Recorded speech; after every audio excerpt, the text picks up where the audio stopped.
The wicked landlord fell to his knees and cried like a child. The same man who had made his tenants suffer for years was now begging a new tenant for mercy. But nobody knew the shocking secret that was about to destroy his life forever. Long ago, in a small town in Nigeria, there lived a landlord named Pa Okoro. Everybody knew him and everybody feared him. Pa Okoro was not just strict, he was wicked. If a tenant laughed too loudly, he would shout. If children played in the compound, he would chase them away. If someone came home late from work, he would lock the gates and leave them outside all night. The tenants lived in fear. Every morning, Pa Okoro walked around the compound looking for someone to punish. One day, he would complain about water. The next day, it was electricity. Another day, he would increase rent without warning. Nobody could question him. Anyone who tried was thrown out. Many tenants packed their things and left, but some stayed because they had nowhere else to go. One rainy evening, a new tenant arrived. His name was Chinedu. He was a quiet young man. He greeted everyone politely. He paid his rent and moved into a small room at the back of the compound. When Pa Okoro saw him, he smiled, not because he liked him, but because he thought he had found another person to control. The next morning, Pa Okoro knocked on Chinedu's door.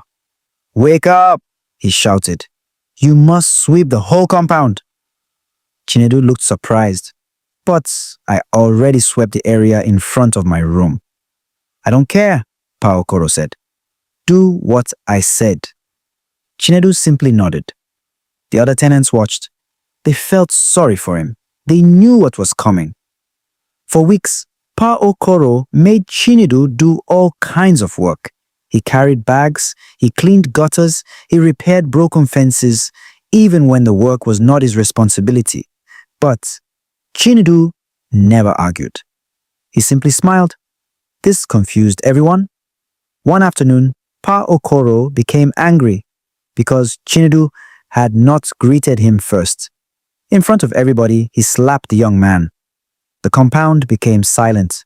The tenants expected trouble, but Chinedu calmly picked up the bag he was carrying and walked away. Pa Okoro laughed. "You see, nobody can challenge me." The tenants shook their heads. Little did he know that his biggest problem was just beginning. A few days later, strange things started happening. Government officials arrived in the town. They visited houses. They checked documents. They asked many questions. People became curious. Then, one morning, 3 black vehicles stopped in front of Pa Okoro's compound. Men in neat clothes stepped out. The whole compound gathered outside. Pa Okoro walked forward proudly. He thought they had come to honor him. Then he saw something that made his face turn white. Chinedu stepped out of one of the vehicles.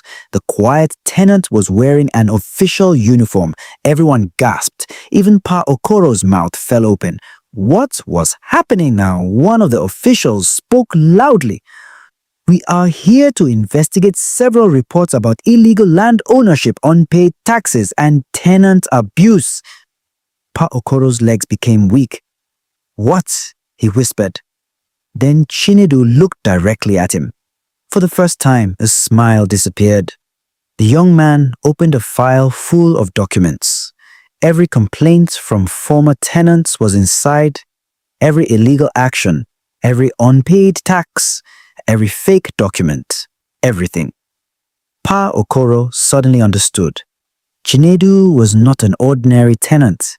He was a government investigator, and he had been gathering evidence the entire time. The wicked landlord dropped to his knees. He begged, he cried, he promised to change, but it was too late. The officials began their investigation. For days, people talked about nothing else. Then came the final shock. The investigation revealed something nobody expected. The land did not even belong to Pa Okoro. Years earlier, he had secretly stolen ownership papers from his own elder brother after the man's death. The compound had never been his, not for one day. The court took everything away from him, his properties, his money, his power, everything. The tenants celebrated. Justice had finally come. But the biggest surprise came later. When the real owner of the land was revealed, everyone was shocked. The owner was Chinedu's late father. That was why Chinedu had chosen that compound. He was not there by accident. He had returned to reclaim what belonged to his family. The wicked landlord who treated people like slaves ended up losing the very property he thought he owned. And for the rest of his life, he lived with deep regret. So tell me, if you were one of Pa Okoro's tenants, would you have stayed and endured his wickedness, or would you have left long ago?